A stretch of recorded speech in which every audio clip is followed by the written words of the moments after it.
What's up YouTube, Dale here from Zephyr, and today I am bringing you a profile update for a deck that I've had a lot of requests for, and that is Traptrix RagnaRaika. Now I actually really do like the RagnaRaikas. I love the artwork on them. I think they're so dark, so menacing, and I love the fact that they work with the brand new tri-types in the form of insects, reptiles, and everything else in between. So insect, plants, and reptiles, which works really, really well. So I did do a Odatic version of the deck, which I thought was really kind of cool, and I thought that the artworks kind of matched up nicely. And now I'm going to bring you a very nice budget option utilizing the Traptrix deck, which I do feel has a very cool kind of power play to it. I'll also show you a 2-card combo at the end of the video as well to show you how they synergize so well together. There is a Naturia version that friend Kurt has been working on, so if you want to see that, then let me know in the comments down below and I'll put that all together for you as well.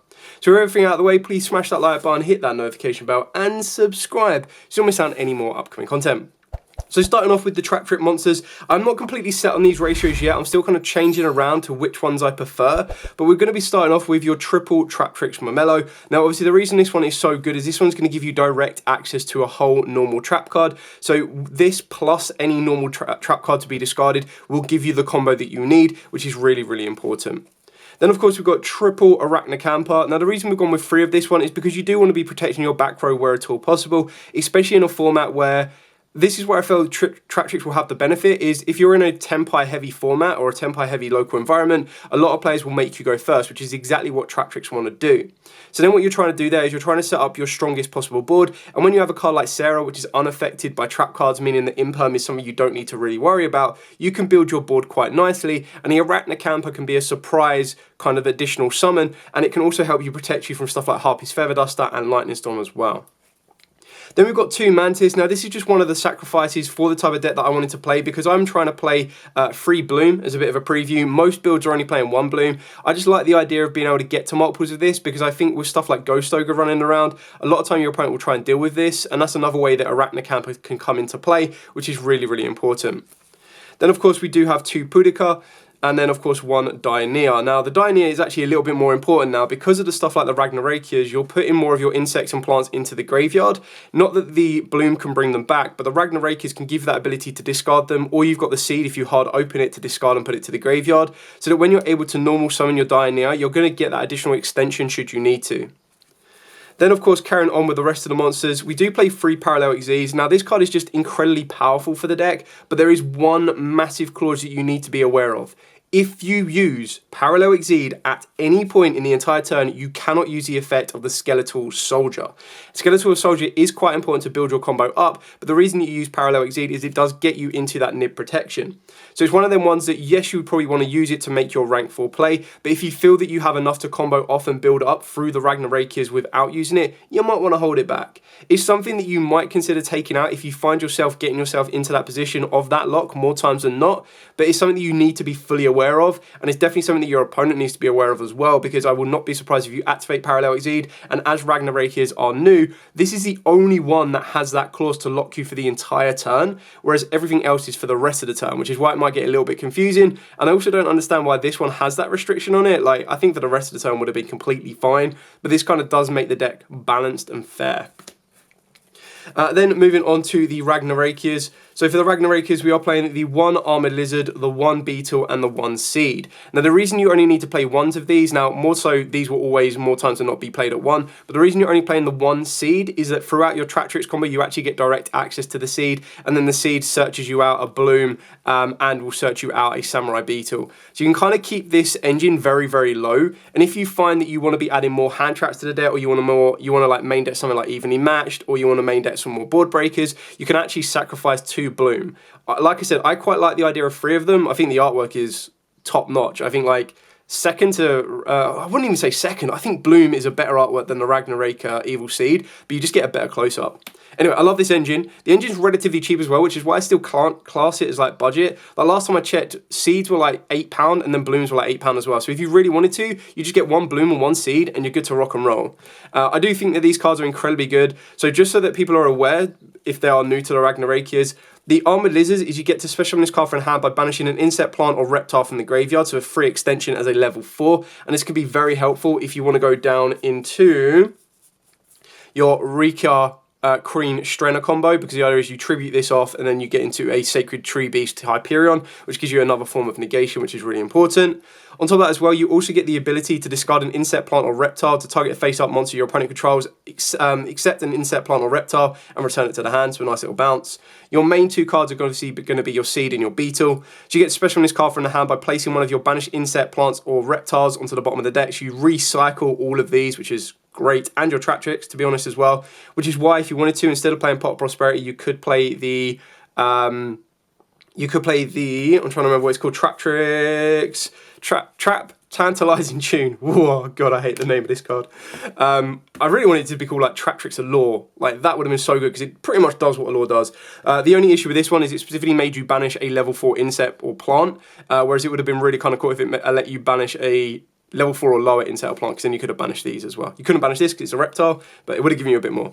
Anyway, you get special on this card as well, and if that wasn't enough, if it's sent to the graveyard as material for a RagnaRaika Link monster, you get to target one level 4 or lower insect, plant, or reptile monster, accept itself, and special summon it in defense, so you can actually special summon back your Traptrix monster from the start of the combo, and you can also trigger off the special summon effect of that Traptrix monster. Great success. The Seed is probably the best one of it. You get special on this card from the hand by sending an insect, plant, or reptile monster from the hand to the graveyard. You can only special summon it once per turn this way, and if it is normal or special, you get to add up to 2 different cards, different RagnaRaika cards from your deck that are banished and or in your deck, except itself, and then banish 1 card. So obviously the idea is you add Bloom and you add Samurai Beetle, you banish the Beetle, you can use the Bloom to then summon back the Beetle, and that's your Link 2, off you go. Obviously, we are playing triple Bloom, so Bloom has the ability that insect, plant, and reptile monsters on the field gain 300 attack and defense, which is actually really nice for your Traptrix monsters, because unfortunately, Traptrix monsters aren't the strongest.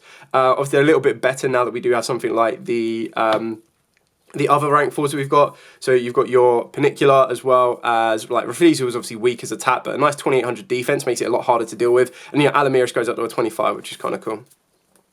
On top of that as well, all of the other monsters on the field lose 300 attack and defense, so it gives you a 600 attack swing as well. Add one, so you get to activate either one of these effects. Add a RagnaRaika monster from the deck to the hand and then discard a card, or special summon one of your RagnaRaika monsters from your hand, graveyard, or banished in defense. So again, that's how you're going to be able to loop back your RagnaRaika seeds and everything else. I know it's RagnaRaika. I got stuck on RagnaRaika because of the Rakia from Unchained. I know I get a lot of stick for the way I pronounce stuff. Oh dear. When I get something stuck in my head, like if I've been so used to playing Unchained, Rikia, and everything like that, and especially when you watch anime as well, and you've got like Rakia and Rukia from Bleach, it gets stuck in your head, and then when you see something, you read it and you're like, oh, it's like that. So apologies, you're probably going to get it. Once it gets stuck in my head, it's very difficult to start changing it because I'm so used to saying RagnaRaika when it's RagnarRaika. I've got to remember it's Raika, not Rakia, but either way.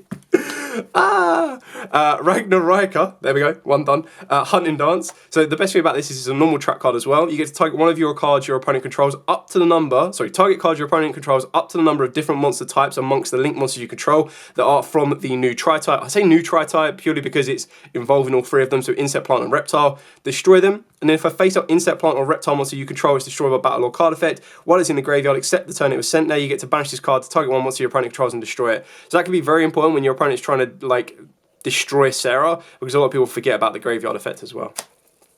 Then for the hand traps, you've got triple Infinite Impermanence, triple Ash Blossom, and double Ghost Ogre. Adapt these to your environment. If Nibiru is going to work for you, use Nibiru. If Veilar's going to work for you, use Veilar. You've got that flexibility. Like I said, if you wanted to, you could put a 3rd Ogre in here for the place of one of the Blooms, and then you can also look at other cards as well. 2 Pot of Prosperity. Now this is why I'm highly considering going back to the Trap Tantalizing Tune, just for the pure fact that the extra deck is very, very tight, so it's very difficult when you're activating Pot of Prosperity. Yes, it's great to let you look at the top 6, because that can get you into any of your starters you might need to, but your extra deck is incredibly tight. Like, everything you're playing pretty much at 1-offs, there's like 1 or 2 flex spots that you might want to change depending on your combo route that you want to go down, but even then, you probably only ever really have 3 cards that you feel comfortable banishing, and I don't know about you, but every time I've activated Pot of Prosperity and revealed 3, they've been terrible. And then I was like, okay, cool, well, I'm going to scoop that game, but I want to look at the next 3 that I could have got, and the next 3 are like the broken ones I needed. So just is what it is. 1, Traptrix Garden. A lot of people forget about the protection effect of this one, so really, really important. And then for the trap piles, of course, you've got triple Holotea, one of your Floodgate, one Gravediggers, one Bottomless, one Whole Nightmare, and one Terrifying Hole. Now, obviously, I know a lot of people play 2 Gravediggers. I completely understand it, because if you open this and then try to make Rafflesia to protect from Nibiru, it's not going to go well. A lot of people sometimes, not all the time, but some people don't risk it. Some people are like, okay, I'm not going to use Nibiru because then I take a 2,000 burn damage. That's probably going to be closer to like game 3 or anything, so you could kind of bluff them that way. But again, if you wanted to take out 2 Bloom, that's of course where you add in a 3rd Ogre and a 2nd Gravediggers. So you've got the banish of everything you need to, but you're going to be trying to recycle these where at all possible with your Traptrix monsters as well. So that's it for the entire main deck. Moving on to the extra deck. So we'll start off with the XYZs and then we'll go over all the links. So for the XYZs, you've got your 1 Panicula, you've got the 1 Rafflesia, the Alamiris, and then of course you've got the 1 Strenna and your 1 Hyperion. Now, the way that this engine works, just so that everyone is aware, is you, with an additional extension, you go into your Strenna and you overlay into this, and then when you make Jasmine, you use Jasmine to tribute off the Strenna, and because Strenna was tributed, you get to summon out the Hyperion and then equip that to that. Obviously, off of the Jasmine, which you'll see in the combo, when you're tributing a card effect, what you're doing is you're basically getting you access into your RagnaRaikas, because then you go into Seed, Seed then searches your Bloom and your Beetle, you banish the Beetle, you summon back the Beetle, and then you can start link climbing up and everything you need to, which will ultimately get you into your RagnaRaika Stag Sovereign as well. So continue on with our link monsters. Of course, we are playing triple Traptrix Sarah. I still feel you need to play 3. You could arguably play it at 2 because you have the ability to recycle it, but every time I have like tested playing this at 2, I've always burnt through them very, very quickly. There are ways to recycle them. There are times when you could use the RagnarRaika's link monsters to put these back into the extra deck, but then even then you still kind of, like, you needed to get to them first, and you're using Sarah, or at least the first one, as link material, and then you're ending your board on a second one, so that's why I still feel that 3 is enough. The 1 Kulia, this is probably one of the flex spots in the deck that you could very easily cut and change out if you want to, so entirely up to you. The Aggressor in the Atpus, and then of course for the other one that isn't a RagnaRaika, we've got the Bengal Answer. I just feel this is a really kind of cool form of interruption that you can add to your end board depending on what other extensions you have. Like if you open up a Arachnacamper, you could add another XYZ to that. You could look at playing stuff like Time Thief Redoer still, entirely up to you, but again, you've got to be very, very careful of locking yourself out on the Skeletal Soldier. Speaking of which, Skeletal Soldier is 2 monsters including an insect, plant or reptile. Target a RagnaRaika monster in your graveyard, special summon it in defense. If this card is in the graveyard, you get to target 1 insect, plant or reptile monster you control. Place it on the bottom of the deck, and if you do special summon this monster, special summon this card, you can only use each effect once per turn. You cannot special summon during the turn you activate either of this card's effects, except insect, plants or reptiles, which is really annoying because obviously it completely locks out the Parallel Z for the entire turn. We've then got the 1 Mantis Monk. This is basically just your trap searcher. So again, 2 monsters including an insect, plant or reptile. You get to banish 2 insect, plant and or reptile monsters from the graveyard to add a RagnaRaika trap from the deck to the hand. If this card is in your graveyard, you get to target 1 insect, plant or reptile monster you control. Place it on the bottom of the deck, and if you do, special summon this card. Also, you cannot special summon for the rest of the turn except insect, plant or reptile monsters. And you can only use each effect once per turn. And then we go with the 1 Stag Sovereign. Now the reason you don't need to play the Link 4 is you can actually just skip straight into the Stag Sovereign, because again it's 2 monsters including insect, plant and or reptiles, specifically insect, plant and reptiles, and it is a Link 5, so you actually able to settle with your 3 and your 2, and then that gets you into the Stag Sovereign. So if a monster or monsters is special from your opponent's deck and or extra deck, etc. in damage state, you get to destroy 2 monsters on the field.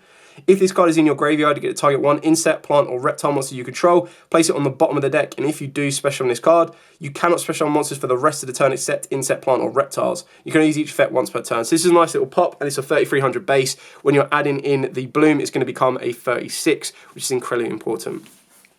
So that's it for the entire main deck and extra deck. Now what I'm going to do is I'm going to reset, and I'm going to show you a very cool 2-card combo.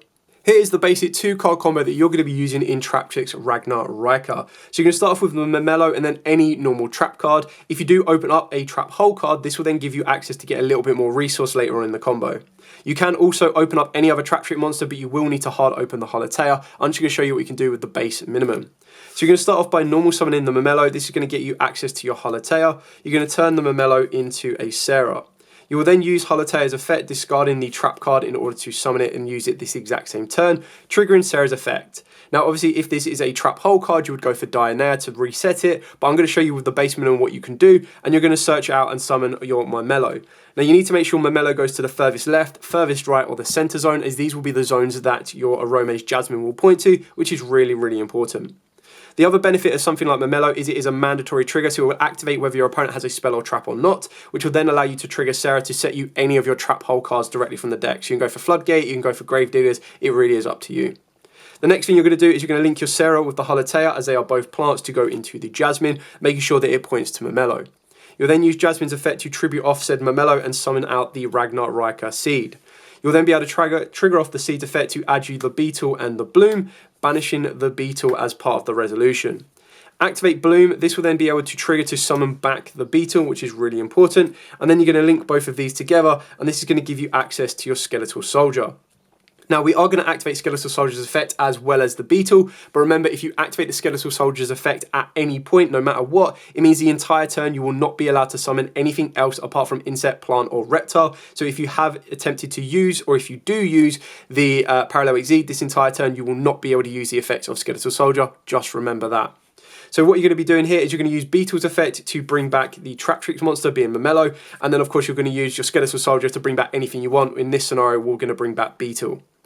You'll then link off the Soldier plus the Beetle, and this will then give you access to the Monk. And the reason you're going to do it this way is you have the ability to banish 2 insects from the graveyard, or reptiles or plants, which you're going to use Beetle and Seed, because you can loop them back with Bloom, in order to get you direct access to the RagnaRaika Hunting Dance. So if you were to just end your turn right here, you have the ability to pop 2 cards, but we're going to go a little bit further. Also remember, you've also got the ability of the Skeletal Soldier in the graveyard, and you've got 2 options here. Is you can put back the Melo to the bottom of the deck, and in doing so, this means that you are relying on your Holotea to banish this from the graveyard to summon out your Sarah during your opponent's turn in order to get this into rotation. Or you can spin back your Jasmine, as even though it says that it needs to go back to the bottom of the deck, and if you do summon it, because there is no order on the extra deck, as long as it goes back to the extra deck, you'll be able to still summon the Skeletal Soldier, which is really important. So it's up to you which route you'd want to go to. I'm going to be putting back the Melo because I'm going to add a Bengal answer to this end board as well. So we're going to bring back the Skeletal Soldier. Now at this point it's entirely up to you. You can go for 2 here, which is your Bengal answer, but then it needs an additional extender to go that a little bit further.